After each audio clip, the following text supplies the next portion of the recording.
Steve. What up, boys? Hi. What's good, brother? Episode 136? Oh, you just call him Steam. I'm like, his name's not Steve. No, the steamroller. Oh, I was like, Big his body name's Matt. team. His name's Matt, idiot. First name Steam, last name Rolla. Wow. Where did the big body steam come from? I hear that. Dude, that's just me coming into the octagon 180 pounds. Body. So big body steam is the guy who steps in the octagon. Yeah, but for the longest time I was like walking into the octagon 173. Like I was always weighing 156, and then I would step into the octagon at 173, like my whole career. And then like my last like 3 fights, I walked in at like 180. So and I got these first round knockouts. So that's big body steam. What'd you change in your rehide? Dude, nothing. I think I'm 33 years old now. Your body just wants it more. Yeah, I think I've just got my man strength. My bones are getting denser. The beard. Yeah. That's a good beard. Yeah, the beard. I've been trying to work on. I want to get mine to do that. That Dude, takes keep time, working. right? Get there. Thanks. Do you groom that yourself, or do you have a professional? Whenever I go to the barber, I just have the barber like trim it up nice. I never groom it. Oh yeah, your internet's a little laggy right now. What are you on the out on the water in Huntington? Yeah. Yeah, I'm on the balcony. Let me try to get somewhere where. Oh, we haven't seen you since the last Frev Fest. Oh no, we actually saw you at Sarah's. Never mind. Well, just Stan, you stayed all night, bro. We were watching the fireworks. I was impressed. Oh, Frev Fest, yeah. I was. You kept saying he's one of us. He's one of us. Yeah, we had a good time. I was pumped that you were able to make it out. Oh, we're pumped we made it, and then even to just see, we saw Team Steam, if you will, in action. You, your brother, Big Sal, everybody partying. Oh, Big Sal. Motherfucker. I got you guys, or Yeah. You were good the whole time. We appreciate you putting in that effort, getting us better internet. There we go. I think we're good to go. Team player. He gets it. He's a fellow broadcaster. I know. Yeah, I'm one of you guys now, just for podcasters. How is the 2 to Tango going? It's going good, man. I'm starting to like find my rhythm, you know, and me and Scoob are starting to get good dynamic. You know, not as good as you guys, but stop. But we're crushing it. You see what I meant when I talked to you when it first was starting? It just takes time. It takes reps. Yeah. Same as getting good at jiu-jitsu or boxing, just takes reps. Yeah, and that's it. I think we got the 4th episode tomorrow, so 2 to Tango. Catch us tomorrow. Have you started with the guests yet? Yeah, last week we had Billy Q on and got to talk to him after his big win, so that was fun. And we got nobody for tomorrow. So I watched the Billy Q. I actually didn't even include Billy Q as a guest because I feel like he's almost like the brother that just is there, you know? I know, but I had to pull some teeth to get him on. He was like messing with me. I'm like, come on, bro, you got to come on my podcast. We're hopefully, I've been playing phone tag with Billy Q for months at this point now. We're hopefully going to lock him down Monday. Monday, we're going to finally get Billy Q to come on Menace and the Man. So. Yeah, I'll tell him to get on because he likes to pretend like he's a big shot. So one thing I remember my manager telling me, and I was just like, when I was fighting, I was like, I don't want to do every interview and every thing possible. He's like, it's free marketing, you know? Do anyone you can that you can mentally handle, right? Because some days you're just smoked from training. You're like, dude, I don't even want to like talk to my wife. Like, you know, if the dog looks at me the wrong way, I'm going to lose my shit. Where you don't want to talk to a complete stranger, you know, and they're going to try and get the tough questions. Like, dude, blame me. All right. Yes, I'm going to try to knock him out. Next. Yeah, that's kind of how I am. I try to do like all the ones I can, But like there were some times where I would do a podcast and then the guy would be like, "Oh man, I forgot to record," and I'd be like, "Are you fucking kidding me, bro?" So now I kind of try to just do the guys I like you guys, and the ones that you know are gonna happen, like not be fucked up. We used to fuck up like that. We actually have our lost episode is Austin Vanderford. Yeah, that's like Paige Van Zant's guy, right? We had Austin Vanderford, and we're like, is Paige there? Yeah, bring her on. We had Paige on. We had the greatest episode. We broed out with them. 49 minutes into the interview, I was like, wait a minute. I don't think it recorded any of that. And then we got like fucking 2 minutes of it. Him and Dennis were planning like sleepovers and shit. It was good. Oh, that's the worst, man. Stan You probably was on, like Suicide Watch that week. I was just like, dude, that was gold. One of the greatest interviews we ever had. And yeah, we lost it, so it happens. We'll have to circle back with him. One day. But even one of the things, I had like a list from last time when we were talking and we're trying to get Frevola back on. One of the greatest things I saw was the Drew Dober thing. With you and his seats getting mixed up, or you stealing Drew Dober's seats actually at the last UFC or 2 UFCs ago? Yeah, that was like out of the entire arena.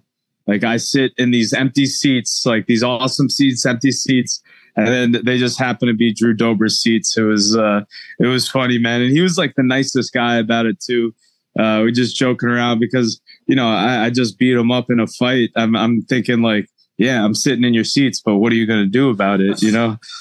But he's too nice, man. I had to get up and give him the seats back. Oh, I saw one of the funniest things. I think I said to Dennis. It's like Drew Dober fighting white people, and he gets fucked up. And then it's like Drew Dober fighting any other race, and he's like the greatest fighter in the world.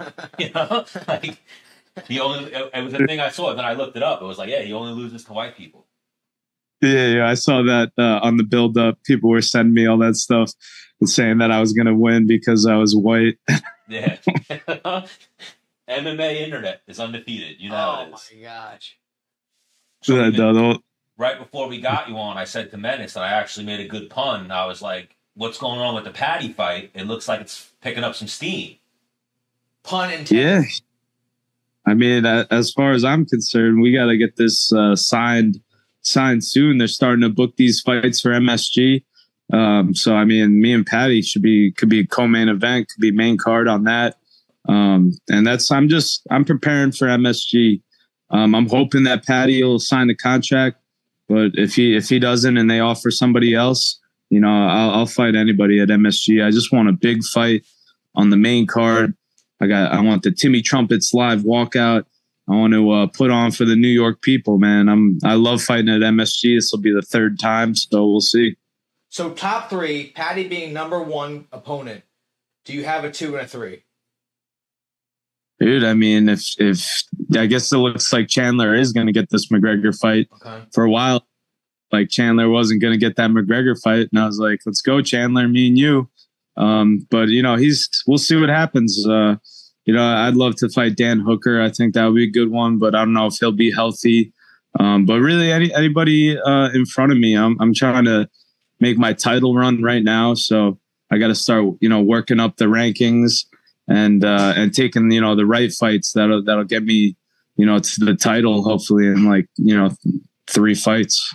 Stan, you're an educated MMA fan. Who do you think would be a good... You want to get there in 2 fights. You have that Arman Sarukian rematch, 5-round main event. Yeah, that's definitely one I would love. He's the only guy that I see that like really beat me. Like my other 2 losses, I got caught in the first round and got finished. But I feel like I still could have beat those guys. But Arman beat me for 3 rounds. So that's one I definitely want back. Out-grappled you. Yeah. He took me down and he controlled me. I've never been controlled like that on the ground. I couldn't get that motherfucker off me. That was also a younger steamroller. Like after that fight, did that change up your training? Like did you start working on get-ups and more grappling heavy? Yeah, I'm always working on grappling. I love jiu-jitsu, and I'm always wrestling. But that fight, I did a whole fight camp training for Ottman, who's a boxer, and I didn't really think that I was gonna wrestle much in the fight. But And then I fought. Then the opponent got changed to Armin, and for some reason I thought Armin was going to stand with me, because I sparred with him in Thailand at Tiger Muay Thai before Armin was even in the UFC. And that round of sparring, like, he hit me with a spinning back kick to my body, and it fucking knocked the wind out of me. I didn't go down or anything, but he fucking hit me good. And I mean, it was a good stand-up round. So for some reason, I thought that he would remember that and try to come out there and stand with me. But or he did remember it, and he was like, "I'm taking this fucking guy down." Yeah, maybe. I mean, I don't remember landing too many shots in that sparring round. I was kind of the cream roller then. Okay. But maybe watch the fights and saw the dangers, you know? Well, yeah, he's got heavy hands. Yeah. If I'm scouting a fight for Frevola, I'm thinking, make it look like I'm going to stand up and underneath. That famous, no, it's safer. that famous Dean Thomas, meet right in the middle. Oh, yeah, meet yeah. right yeah. in the middle. Yeah. But yeah, Dean Thomas has a story with, I believe, who was it? Dustin Page? Where Dean Thomas and Dustin Page like talk shit to each other. Dustin Page was like, fight right in the middle. Dean Thomas was like, right in the middle. Second the bell rang, he did like a fake glove touch into a double leg and fucking took him down. Hey, you gotta love it. That's like the mental warfare, you know? Oh, for sure. But even I feel like, you know, people been turning you down, right? And I don't know. I mean, I haven't gotten really any offers yet. Besides, Sean Shelby said that they want to get me on MSG. They said that they got me penciled in for MSG. So I'm just kind of prepping for that date, and I'm hoping that we get a dance partner soon. And they're a man of their word, I think. Yeah, they told you that, then they'll get you somebody. They'll figure it out. And even I've been to, I think, 2 of your fights at the UFC. I think I was at the Lando fight, and then what was the other one at MSG?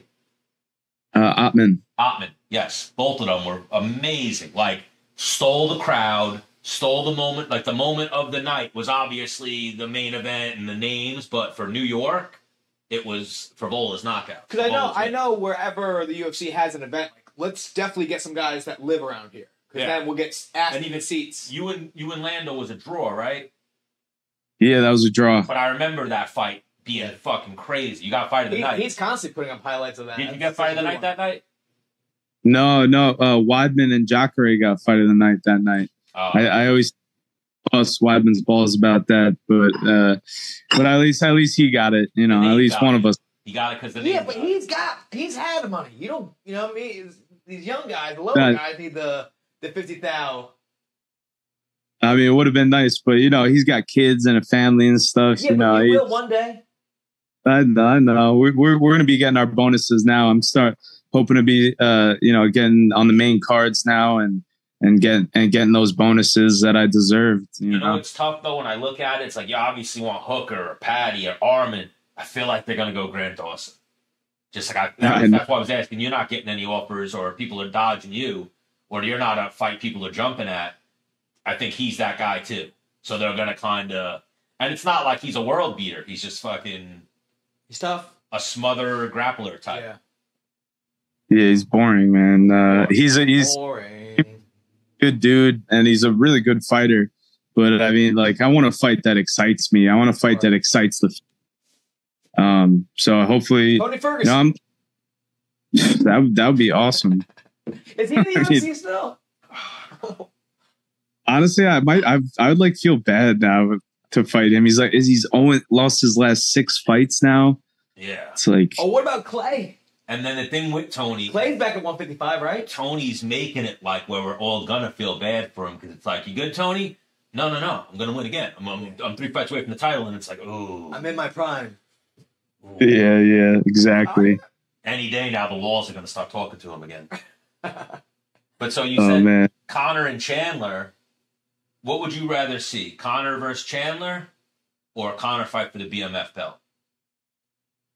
Dude, I think I would rather see Conor and Justin Gaethje just because I love Justin Gaethje fights. Like he's one of my favorite fighters to watch. I had my pro debut on the same card as him for World Series of Fighting, and I remember seeing him. He was fighting Melvin Gouliard, And I was like, yo, Melvin's going to kill this guy. Who is this guy? Who's this nerd with his glasses, the World Series of Fighting champ, looking at him, like just thinking Melvin was going to kill him.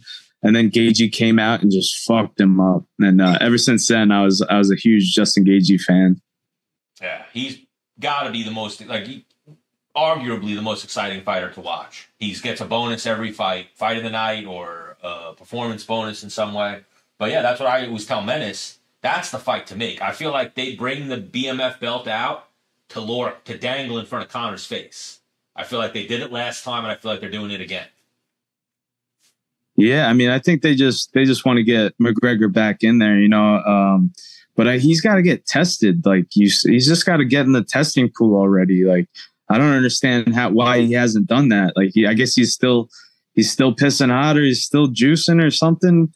But come on, dude, like get off the juicing and let's see you back in the octagon. Well, remember when they brought in Brock Lesnar like last minute to fight Mark Hunt? Brock got the exemption that they no longer allow.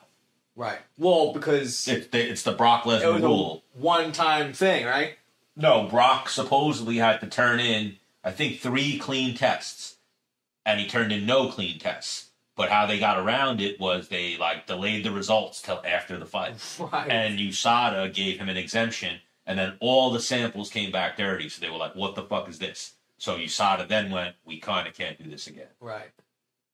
Yeah, and Mark Hunt is still in court with them or something. I know Mark Hunt sued the shit out of them. And did he get knocked out that fight? No, he's got ground and pounded for 3 rounds, but he has a legal ground to stand on. He was presented a contract that said it would be a fair playing field and that they would be properly drug tested.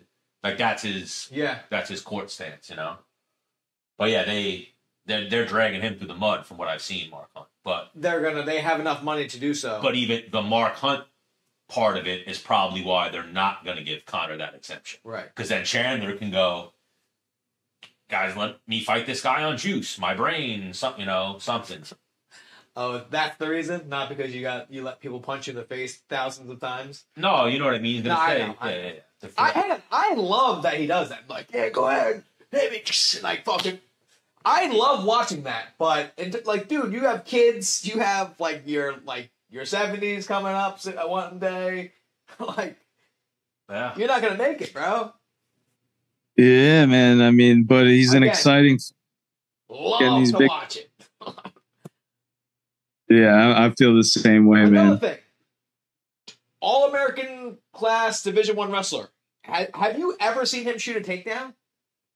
Rarely. He took down Gaethje that one time, and he didn't secure. He made sure that he got a big slam, so that way they bounce off the canvas. No, Gaethje is also another Division I wrestler. Yeah, and Gaethje rolled with it, but I've seen Chandler do that a few times. Well, he doesn't control when he takes people down. Chandler, I think, took some shots on Eddie Alvarez back in the day. Yeah. No, he took Alvarez down back. Yeah. But then he rocked Alvarez on the feet, and that was probably his moment where he was like, no.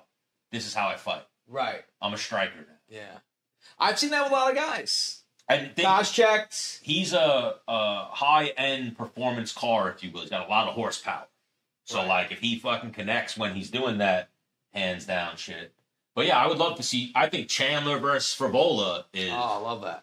That's a fight. Sure. Oh, yeah, man. And it's crazy now. When I look at, the top 15 now, just all those names... and I think about me fighting all those guys. Just it gets me excited. I'm pumped to be where I'm at now, and I'm hoping. I know I'm gonna get a big fight. Before the end of the year, and the time's now. I'm 33 years old. I got the momentum. I'm trying to go on my title run right now. Oh, for sure. And then I hope I see with you and Nas the same thing we've seen with Aljo and Marab. I would love to see you guys just rise to the top of the division and get title shots and, take that shit over. Yeah. What was it like for you losing to McKinney and then cornering Nas and watching that fight? For you, was it extra, a little bit extra, I don't know what the word would be. Excitement. Yeah. Appreciation or enjoyment? Fuck yeah. Yeah, it definitely was. As soon as Nas got that fight booked, I was like, all right, let's go. We're getting that one back, baby. I know it's just, 2 guys in the cage fighting, but especially with our team, with Sarah-Longo team, like, you know, when one of us goes to war, we all go to war. You know, we all ride for each other, and yeah, you know, I knew that Nas would get that one back. But you know, in the back of my mind, if the slim chance that, you know, lightning struck twice in the same place and Terrence got that win, you know, I knew that I was like, all right, then I would have to fight Terrence. I would get that one back. But Nas closed the door on that chapter, and now we're on to bigger and better things. Oh, and I was telling Menace, and when we saw Nas Jim, what a fucking win! Like the way he beat Terrence McKinney too. Yeah, that's like, oh, so this guy's a guy. This Nas put himself on the map, if you will, the way he beat Terrence McKinney. He's been a guy for a while. Because I thought when I was talking to Nas, I remember sparring him when he first started coming around. Yeah. And I was like, this guy is not fun to spar at all. Like everything has bad intention. It's like heavy kicks. He's lefty, correct? Yeah. He's just there and just outside of range. You're like, bro, stop. Get tired at least.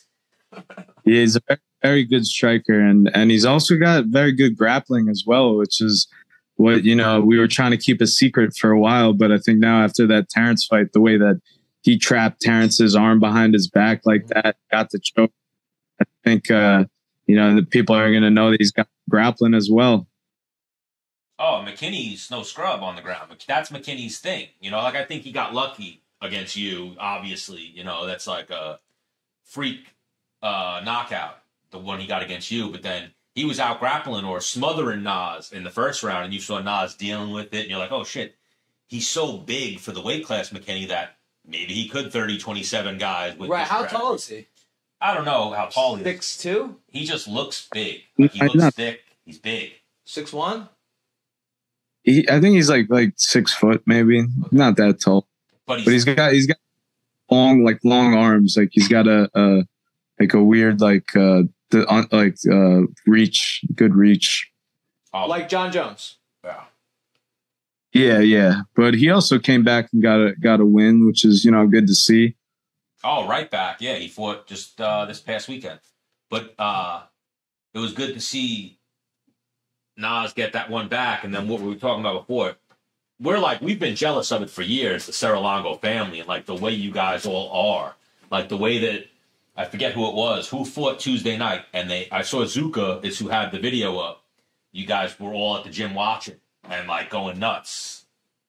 I know. Pompos got a big win on Contender Series. Now we got another UFC fighter, man. It's crazy. And then we got another guy coming up on the Contender Series, Dylan Montello, the Quiet Man. So he's another 155er. So hopefully, you know, he'll get it done and get a contract. And you know, we got so many good young guys coming, and all these guys are UFC ready. It's just they just need the opportunity and need to make the most of it. Where's the Cannibal at now these days? Where's he fighting at? He just got a win on CFFC maybe a couple months back, but he's back to training.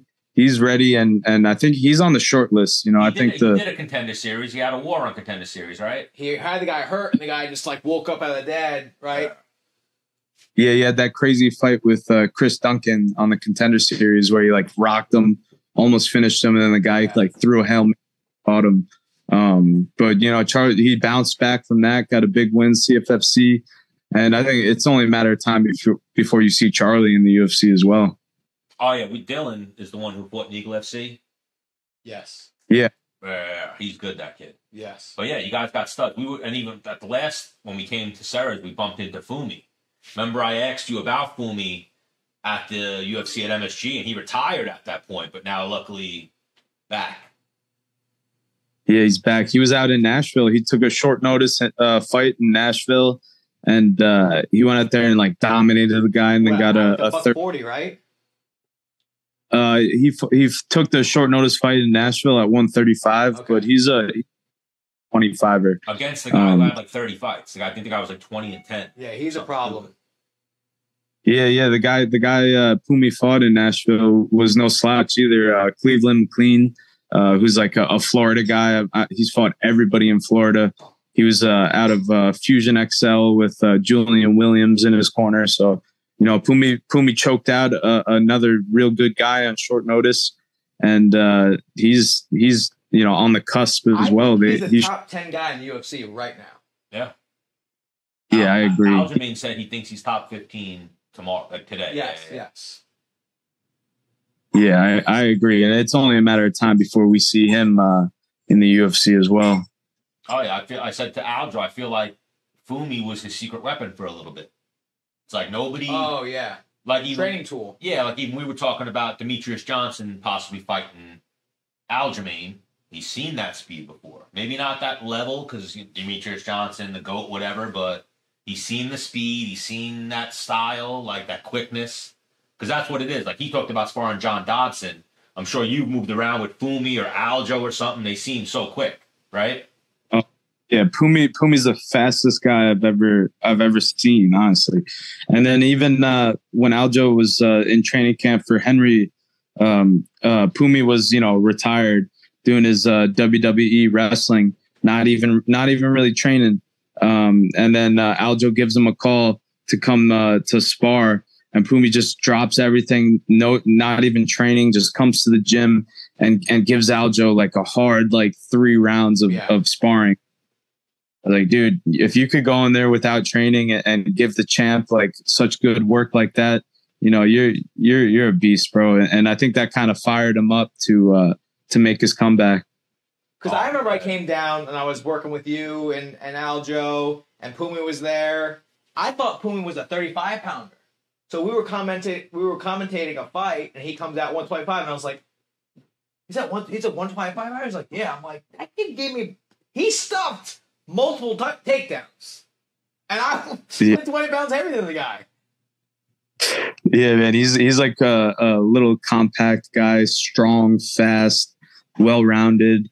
And you know, he finished his last fight, and that was a big thing for him, is, you know, going in there and getting those finishes.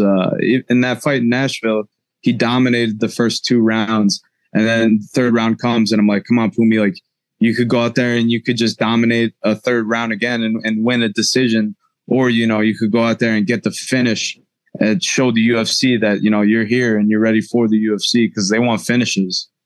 So, Steamroller, you heading out to Boston? Yeah, man, I'm pumped. Heading out Saturday morning. Oh, you're going out the day of. Okay. So now we'll do a quick little. What fights? Obviously, Weidman, O'Malley, Sterling is the card. Fights on the card. Any other fights on the card you're looking forward to? Dude, I honestly gotta crushes, I think. Oh yeah, I always like Zhang Weili. I always like watching her fight. She's a beast. I've met her a couple times. That fight's been so under the radar for this card. I just saw that fight was on here the other day. Who, Weili? Yeah, Lemos versus Weili. I feel like they're not even. I feel like that's going to be a very lopsided fight. Oh, for sure. I feel like, though, Sterling versus O'Malley is getting all the attention. Well, it's a big, it's obviously a title fight. People, for some reason, are still subjective about Aljamain. And then also, people are very subjective, I am, about O'Malley. How good is he really? He, like, squeaks by really good guys. Or there are some fights where, like, okay, dude, you lost, but somehow he wins, and I don't think he should be, personally, and I'm a little bit biased, I don't think he should be in the position he's in. It's his color hair, he smokes weed, it's the following. I get it, it's business, but I don't think he should be fighting for a title. I think there should have been some other guys, like him and Marlon Vera should have been run back. Yeah, I agree with you on that. But honestly, I'm glad that Aljo's getting this fight. Yep. You know, that's a great payday for him. You know, the pay-per-view numbers should be great. And you know, Aljo's gonna backpack him, man. I think it's a classic, you know, striker versus grappler fight. And I don't think O'Malley's gonna be able to stop the Funk Master from taking him down and backpacking him. Yeah, I think Aljamain's grappling is so underappreciated. If anything's underappreciated or underrated, it's his grappling. I think once he gets a hold of you, he's the worst. Yeah. I called that second Peter or the Henry Suda. I'm like, he will definitely take him down. Yeah. 1000%. Oh, yeah, and that was big even for Aljo. You know, Aljo going in there and beating Cejudo, an Olympic gold wrestler. That's huge for Aljo, just his confidence in his wrestling game. You know, Cejudo might be a gold medalist wrestler in the Olympics, but in MMA and fighting, wrestling, you know, wrestling for fighting, Sure. Aljamain's close. So let's run through the list real quick. Well, so the thing with Aljamain too, Aljamain's started wrestling too late, so he probably could have went D1. Like if you look at his athletic ability, When did he start wrestling? What are you talking 10th grade. Oh, really? Yeah. And I He was a freak. Hearing he said he was terrible his first like 2 seasons, and Yeah, then he that's how finally it got goes. it, and And then you go, okay, I'm gonna take this seriously. yeah. So his wrestling's better than his credentials, and he's D3. But you know, like it takes a good wrestler to even get to any any level of wrestling. Yeah. But you saw it the RBY fight, the Cejudo fight. His wrestling's better than his credentials. I'll see that Ian Gary, see if he's the real deal. You know, he's talking a big game always. You know, and he's got that short notice fight with Neil Magny now. So I mean, the weirdest thing about that fight for me, his name is Ian Gary. He got married. Now his name is Ian Machado Gary. What does it say? Does it He say took here? his wife's hyphen. Yes. Yeah, I don't know. Yeah, that's I don't. Different strokes for different folks, but that's just the first thing that I saw, and I'm like, "What's the Machado? Is he Brazilian or something?" No, he's a fucking white Irish dude. He married a Brazilian girl and hyphened his name. What's your thoughts? I mean, yeah, like you said, yeah, probably. To each their own, but yeah, that was just the first thing that jumped out at me. But yeah, he's very highly hyped. I've seen him. I've met him when I was down in Florida, and this was before his couple of wins. I think he was like 1-0 or 2-0 in the UFC. They were very high on him.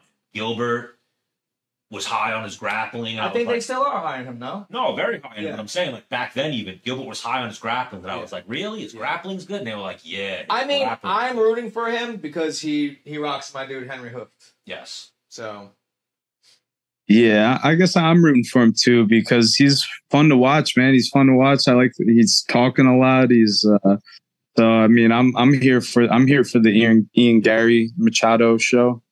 The next coming of Conor, if you will. You know, to take over the Irish throne. And Conor's co-signed on him. Conor said, like, go follow this guy. But I think people went and they didn't see Conor. He's different. So they were like, I'm not jumping on this just yet. Right. Yeah, I mean, I was really excited to see him fight Hands of Steel Neil because I like that Hands of Steel Neil. I like the way he fights. And I thought like him and that striking like battle would have been awesome. But now, you know, he's got a different opponent with Neil Magny. I think, you know, Neil Magny can kind of just beat him up in the clinch, like Neil Magny, and kind of just make it a boring fight, and just beat him up against the cage in the clinch and maybe win. But we'll see. Neil's a vet, man. Did you see what happened though Wednesday at the media day, where Neil Magny was like Ian Gary? He just does some shit that I'm like, it's hard to like you when you do that. Ian Gary listened to Neil Magny do his media day, and he's like, you know, I'm a father now, so like a father, I'm used to giving whoopings. I whoop my son every now and then when he misbehaves, and I'm going to whoop Ian Gary. Ian Gary then started making videos kind of saying Neil Magny like beats his children. Yeah, I mean, yeah, that's not cool. There's fight promotion, and then there's you're doing it a little wrong. Like he's trying to get him locked up for the fight. Yeah, like trying to get CPS called on the fucking guy. He said candidly, like, I'm a dad now. I'll give my son a whooping. I want to whoop this boy. And Ian Gary made a video and was like, I will never beat my son. You know, I can't believe he beats his son. And I was like, whoa, that's like a little. Yeah, you could tell that lost in translation. He does really kind of work the mental warfare, you know, like he sent that pizza to Daniel Rodriguez. Yeah. And now he's doing that. Maybe he's trying to get Magny like pissed off to come out there and really try to trade with him. And you saw the Jeff Neal fight, he got shirts made with Jeff Neal's mugshot. Yeah. That's kind of funny. Yeah, I get the promotion, but I feel like the kids was overstepping it a little bit. Yeah, you got to keep the kids out of it. Yeah. Who's next? Marlon Vera versus Pedro Munoz. What do you think of that one? The winner could potentially be fighting Marab, maybe, for the 135-pound belt. Yeah, that's a good scrap. You know, Cheeto Vera, he's I feel like he's his last couple of fights, doesn't he kind of gets like loses like the beginning of the fights, and then he comes out like though. Yeah, and then he comes out and like gets like a nasty knockout after getting beat up. How do you not love Cheeto though? Like when you watch his interviews, he seems like the nicest. Yeah. Like I do the fight. He's like one of those guys. I go to the fight. I'm fighting in Boston this week. Very friendly. Yeah, I like him. But yeah, I'm gonna. Pedro Munoz has been on the show though, so we kind of have to pick him. That's usually how we go here. Cheeto's never. I don't even think we've reached out to Cheeto yet. Dude, Pedro's tough to finish, man. So I feel like he could. I mean, that's a tough fight for Cheeto. And then the craziness. I feel like just off of the value of Chris Weidman's name, that should be the first fight on the pay-per-view, but they're giving him the main prelim fight. Which is like a weird compliment, no? What, the main prelim? Yeah. Personally, I don't know. As a fighter, put me on the pay-per-view. Yeah. Yeah. You got to put the All-American on the pay-per-view. I don't understand that, but... Well, I think it's to get people to buy. Well, these prelims, are they on ESPN or are they on? They might be on like ESPN ABC. Plus? They might be on ABC or something too. Maybe. Okay. Which they want to get their. Because I'm seeing the undercard of this is actually going to be the Ultimate Fighter finale. These fights are Ultimate Fighter finale. Oh, okay. Did you watch this season of Tough at All, Steen? I saw a couple episodes. I watched the first episode when Roosevelt Roberts got that like quick knockout. That was pretty sweet. That Roosevelt Roberts in the UFC like called me out a bunch of times, so I'm always kind of got my eyes on him. Oh yeah, once they say your name, you're watching them. Yeah. But I mean, I was waiting for the coaches challenge, and then I heard the coaches challenge wasn't even that good. They sat in a cold plunge. Yeah, like come on. They sat in a cold plunge and answered trivia questions, and they were like, "We're going to answer UFC questions." And Conor was like, "That's good for me because I am the UFC." Like I got all the answers. Yeah, they fumbled that one. Like with the coaches challenge, or they should have done something. I mean, they something fumbled, at least. Other than bringing Conor in, they fumbled this whole season by making the teams so one-sided, such mismatches every fight. Yeah, they definitely did. I was hoping that it was going to be a great season. I loved the Ultimate Fighter like back in the day, but I mean, what are they on like season like 30? 31, I think, or 30. But that was even a question I had for you. Did you ever try out for the Ultimate Fighter?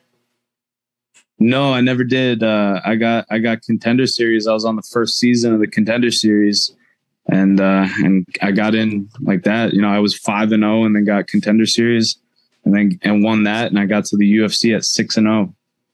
Quick. Yeah. I was kind of learning on the job in the beginning. But that, you know what it was too, that team. Anyone who comes out of Serra-Longo, even with 5 fights, it's like, he knows what he's doing probably. Yeah, I definitely got beat up by Iaquinta. Which one? Go down. Picture watch. Andre Petrosky versus Gerald Mearshart. Yeah, that's a good scrap. Petrosky is talking the biggest game right now of anyone I've seen fight week, if you will, where he jumped out at me, where it's like, he's kind of looking past Mearshart, and he's just obsessed with Bo Nickel. He's talking about how he's better grappling with Bo Nickel. He'll beat Bo Nickel. Bo Nickel's ducking him. He said Bo Nickel ducked him in numerous grappling matches. Bo Nickel ducks him in MMA. I don't know. You know what's wild? If you put the two of them together, Petrosky looks like such a bigger guy. He's got the big bulging muscles. Oh, no. Petrosky's good, and he comes from, I believe... Division I wrestling. Renzo Gracie, Philly is where he's from. He was a Division I I think he's a guy. Yeah, he's a Philly guy. Yeah. That gym right now is one of those groups of guys. Joe Pyfer, Sean Brady, him. They got a good little room. Yeah, but Bo Nickel's is different. Of course. Of course. But I'm just saying. I got a great call out. I love it. But he also has a tough hand in front of him. Mershaw, yeah. Yeah. I'd go Petrosky in that one. There. But I also thought Mershaw was going to give Kazmat a little bit of a... No. I thought he'd give him something. There was a crazy stat. I'm sure it's still really impressive, but I know Sean Brady lost, and I think maybe... But they were like fucking 15-0 or something in the UFC at one point. Renzo Gracie Philly.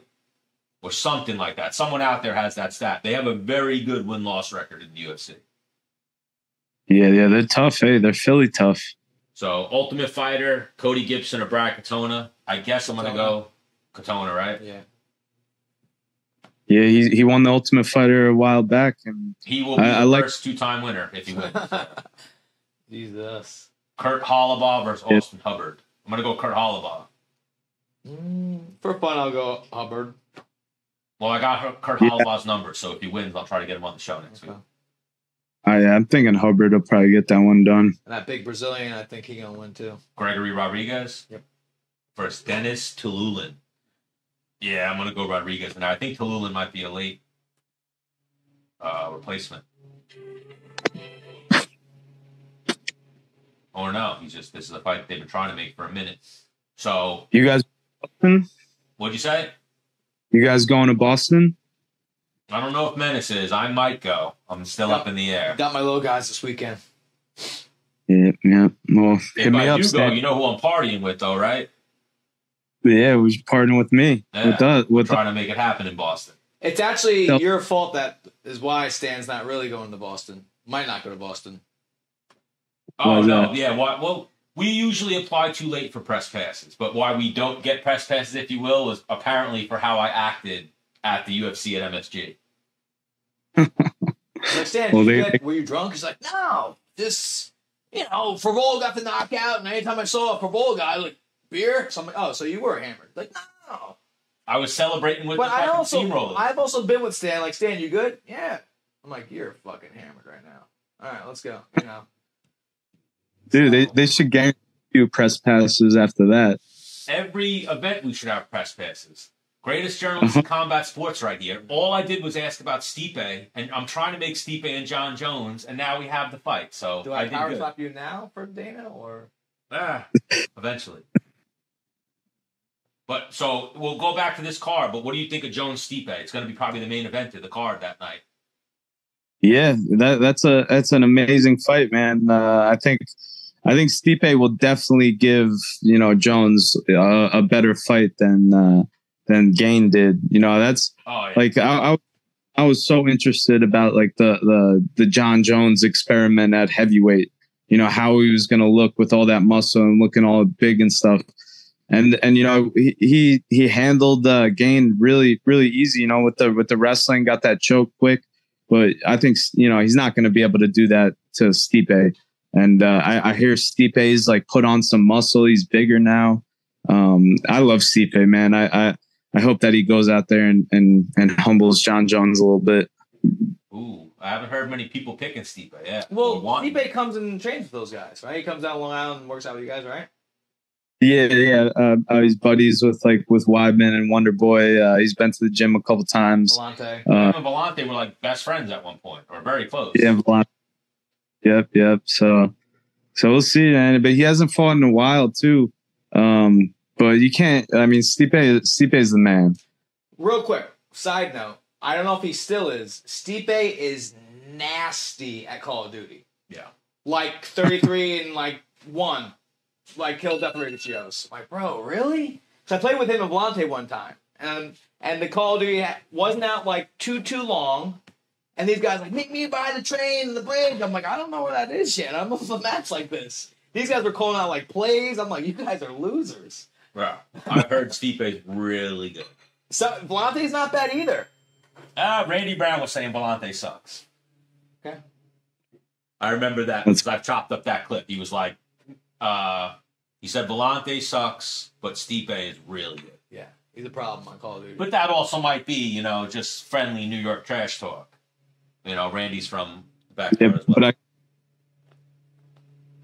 I could see that. Vellante definitely sucks. I can see him having some difficulty with the video games. The night I played with him, he was on. And that's also, Call of Duty is one of those games. One night you could be an assassin. and another night you just can't fucking get into the groove, or what party you're in, or a lot of different variables that could affect your play. Sometimes I'm like, man, I need a couple more beers. A big one at UFC 292. We just referenced him. Chris Weidman is making his return versus Brad Tavares. How close are you with Chris? Do you talk to Chris leading up to the fight? When's the last time you seen him? Chris was at the gym a couple weeks ago. He came down and he did like a week at the gym of training, and I got to like crush a workout with him. It was me, Weidman's buddy Tom Lane, and then it was Kevin James. It was so cool, man. We just did a bunch of bag work, a bunch of conditioning, some drilling. And, Kevin James is a beast too, yo. Oh, I've heard about Kevin James. Yeah, he's a killer. Oh, yeah, man. He's not in shape, but you could tell that he's the competitor. Like, he does everything. He gives it his all, and he, doesn't quit. And, he's got my respect for sure. And doesn't he do some work, or he has done some work with Ray in the past, right? Yeah. Yeah. He trains every once in a while, and he's got a wrestling background from back in the day. He did the Here Comes the Boom. He's into it. He loves UFC and Oh yeah, I see. And Weidman's a big Sarah guy. And Weidman looks he looks like he's in prime form.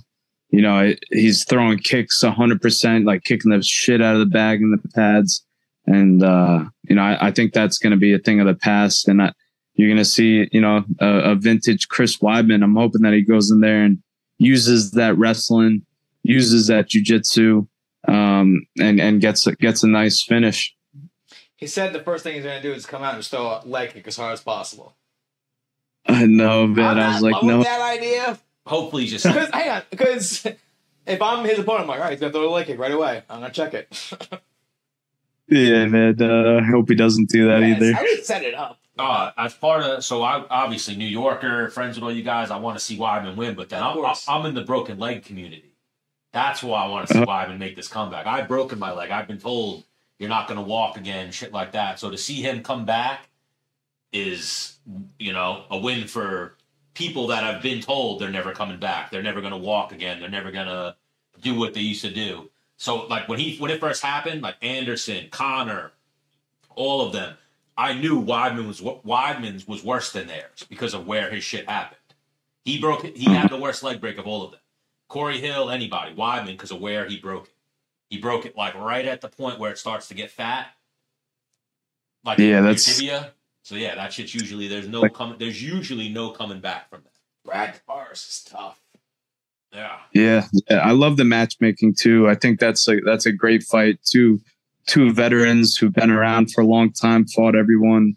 I was hoping that they weren't going to try to give some up and comer to fight Weidman and have try to fit off his name.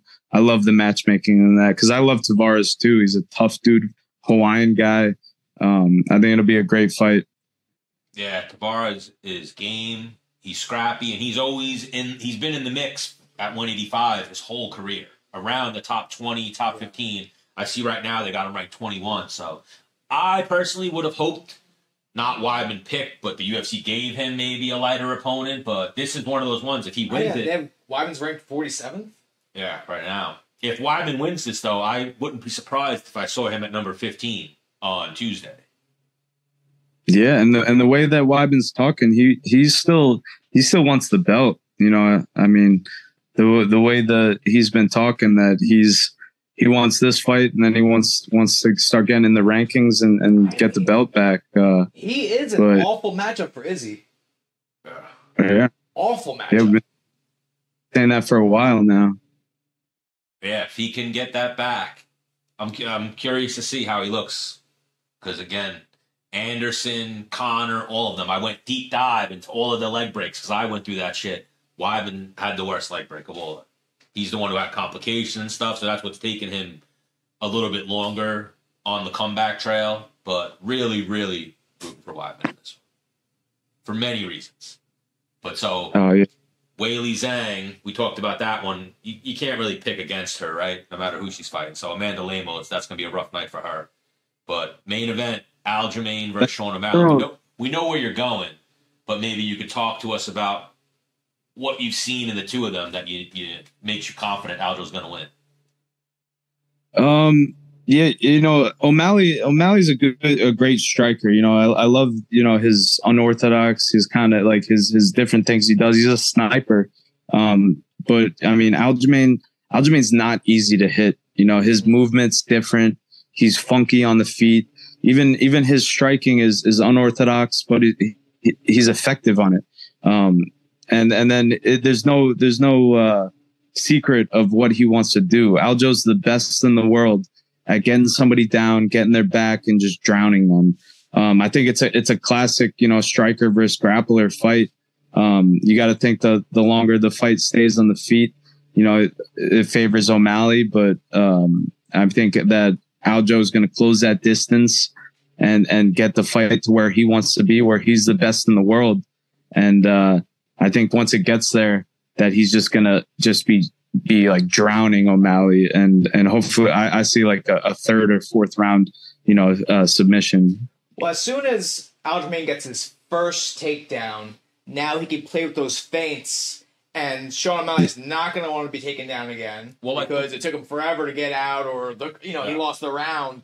So he'll be so biting at the bit to try to down block to not get taken down that will open up Aljamain's striking. I think the way that they are, we always use percentages.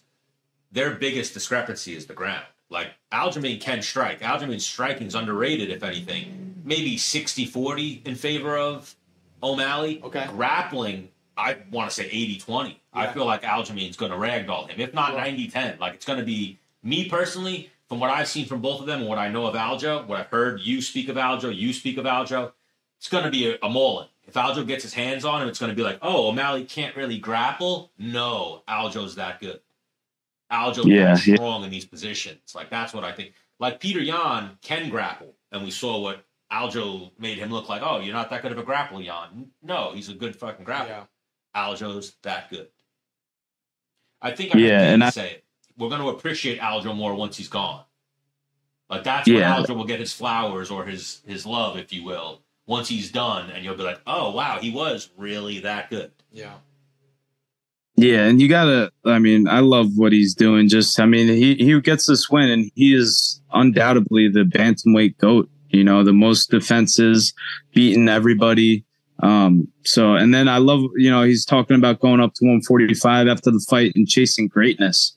You can't hate somebody for chasing, like him and Volk is a fight that is so exciting. When but I think cleaned out the division too. Aljamain is in there. I think him versus Aljamain is a very interesting fight. Yeah. Aljamain. Oh yeah.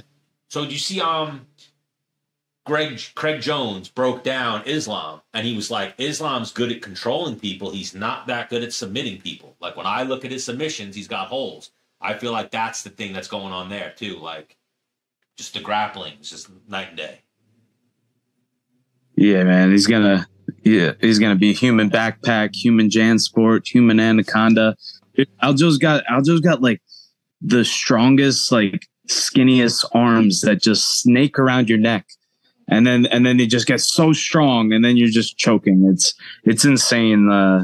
His chokes and his jiu-jitsu is next level. Well, that's what I was saying there is, and I'm sure I'll get flamed for it. Islam is bigger, different style sambo, but if you're talking about jiu-jitsu and grappling, Aljamain's a better grappler.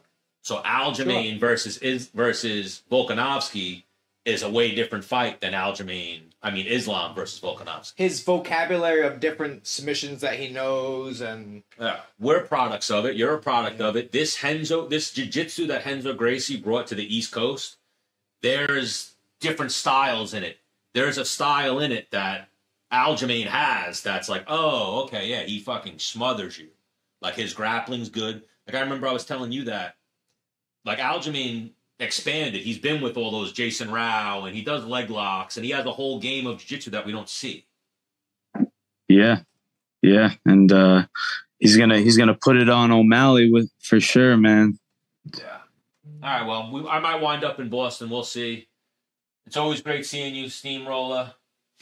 Yeah, I'm fine. I'm glad I found jump on. Every time. Oh, every time. It's great seeing the Steamroller. But if you ever need a guest for your show, Menace is always available. Yeah, not always available. I'll come on your show and say words.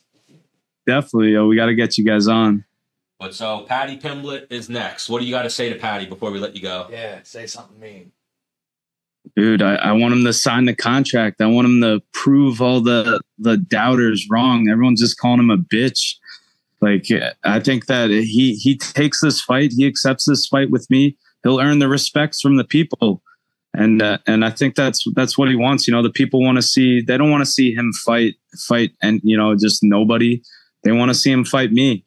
So I just hope that he signs a contract. He's ready for MSG, and we can put on a great promotion. I'm definitely down to like do some like press conferences and talk with him like the whole camp and promote it have a fun time with it, and then go in there and have a great fight with him, man. Just man up and sign the contract. Here's what's at stake here, and you're gonna re-say it, and then we're gonna clip it like you said it. All right. Okay. Paddy Pimblett, if I beat you, you fucking get a normal haircut. If you beat me, I'll bick my whole head. Yeah, I actually thought about that. We do a bet if a good one. If I win, if he wins, shave my beard. Yeah, I think we should go extreme. Well, right there. If you win, he's got to bick his whole shit. He wins, you bick your eyebrows, the whole nine. Or you'd be like, Paddy Pimblett, we're going to do hair versus hair. You win, I'll shave my head. When I win, I'm going to do you a favor and give you a good fucking haircut. Idiot. Okay. Yeah, I got to shave his head. And then if he wins, he's got to shave my beard. Oh, yeah, like old school WWF. I like it. I'm into it. You're the man, Steamroller. All right, fellas. All right, we'll talk to you soon. Safe travels to Boston. Yep. Yeah, you too. Is Big Sal going? No, he's not. He's not making it this time. Oh, all right. No. Because Stan was going to hitch a ride with him. Well, no, if Big Sal was going, then I was going to be like, all right, now I'm 1,000,000% in. I love partying with Big Sal. But have a good one, guys. All right, Steam. We'll talk to you soon. Always good talking to Matt Frevola. Yeah, it is. Let's hope the audio was good on that one. Well, me too. Let's wrap up this one, man. All right. Well, see you later.